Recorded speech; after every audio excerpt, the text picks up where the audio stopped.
Have you ever looked at a business's bank account, seen just a massive pile of cash and thought, wow, they are absolutely making a killing, only to find out months later that they were actually operating at a steep loss? It happens all the time. And it happens because the cash in the bank rarely matches a business's true economic reality.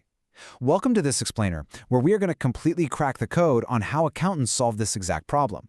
Today we're diving into the really vital, but honestly often overlooked step of recording internal transactions. These are the period-end adjustments that basically magically transform a simple list of cash movements into a highly accurate, trustworthy picture of a company's true profit. Okay, so here is our roadmap for today. We'll be quickly covering, first, the accrual accounting rule. Second, the accounting process flow. Third, adjusting income items. Fourth, adjusting expense items. And finally, accounting for asset usage. Let's jump right in. Starting with Part 1, the accrual accounting rule, or how we actually find the economic reality of a business. So the really crucial point here is that internal transactions aren't your typical external events. We're not talking about buying goods from a supplier or selling things to a customer. No, these are purely internal adjustments, and they are made at the very end of a reporting period. So why do we do this? Well, it's to comply with the accrual basis of accounting. Think about it. A business's trading cycle is completely continuous, right? But to actually measure performance, we have to artificially slice that cycle into clearly defined time periods, like a month or a year. These internal adjustments are the essential dividing lines that make sure those time periods are actually accurate. And the ultimate goal of this accrual method? It's actually elegantly simple. We just want to ensure our statement of profit or loss reflects the income we've actually earned and the expenses we've actually incurred. It literally ignores when the cash itself moved around. So, if you did the work this year, you claim the income this year, even if the client doesn't end up paying you until next year. It's all about matching the effort with the reward and really homing in on that true economic reality. All right, moving on to Part 2, the accounting process flow. This is where the magic actually happens.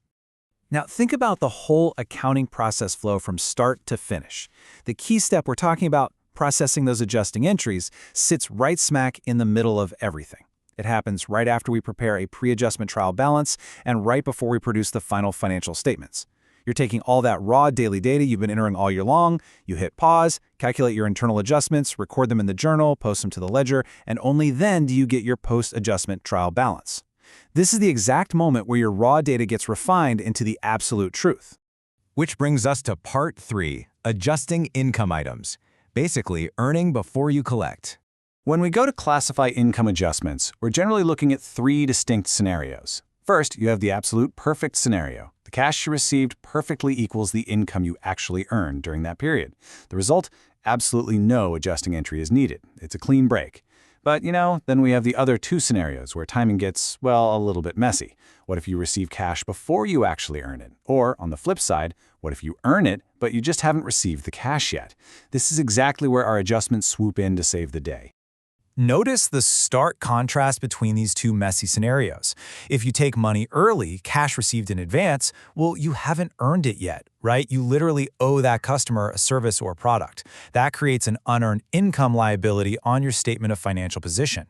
On the flip side, if you did the hard work but the cash receipt is still outstanding, hey, you've earned that income. So you need to record that income on your profit statement and simultaneously create an accrued income asset because that client now owes you money. Okay, Part 4, adjusting expense items. This is essentially the exact mirror image of what we just talked about. Just like with income, we only really need to adjust expenses when the timing of the cash payment doesn't line up with when the expense was actually incurred. If you pay your monthly electric bill in the exact same month you use the power, well, cash paid equals expense incurred, so no adjustment needed. Easy. But what happens if you pay your insurance for the entire year up in January? Or what if you owe your employees wages for the very last week of December, but you actually aren't going to pay them until January? Again, you can really hear the difference in how we handle these mismatched timelines. Paying cash in advance, like that hefty annual insurance premium, creates a prepaid asset. You now control a resource that you haven't even used up yet. But if you have a cash payment outstanding for an expense you've already incurred, like those unpaid employee wages, you absolutely must record the expense to show your true profit, and then instantly create an accrued liability, because, well, you now have a legal obligation to pay. Let's see this in action by tracking the life cycle of a prepaid expense. Say you're paying 6 months of rent up front. Step 1, you pay the cash in advance, which creates an asset because you now hold the right to use that building. Step 2, time naturally passes and you occupy the space. Then comes Step 3, our internal transaction. This is the adjusting entry where you recognize that a portion of that asset has been used up. You're quite literally converting it from an asset on your balance sheet into a rent expense on your profit statement. And finally, Part 5, accounting for asset usage, or how we track consuming benefits. A business inherently consumes its assets to generate revenue, right? And that consumption has to be tracked. If you go out and buy a massive stockpile of printer paper, initially that is an asset. But as you print stuff throughout the year, those consumable stores are being used up. So at period end, an adjusting entry transforms that used paper directly into an expense. And the exact same logic applies to your large, non-current assets, like property, plant, and equipment. The wear and tear, the physical consumption of the economic benefit inside a delivery truck or a giant piece of factory machinery, that is recorded through a specific asset usage expense that we call depreciation. Now, it's definitely worth noting a slight alternative to how some bookkeepers handle these initial cash transactions.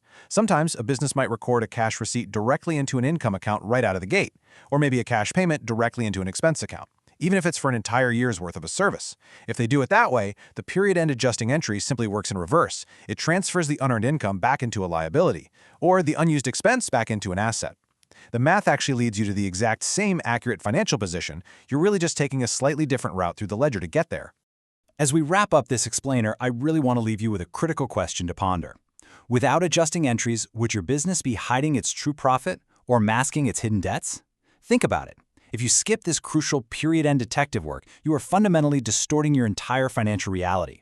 You might walk around thinking you're rich because you receive cash in advance, completely ignoring the massive liability of work you still owe.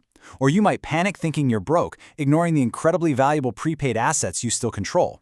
Internal transactions aren't just a bunch of accounting red tape. They are literally the secret to seeing your business as it truly is. Thanks so much for joining me on this deep dive into the true mechanics of profit.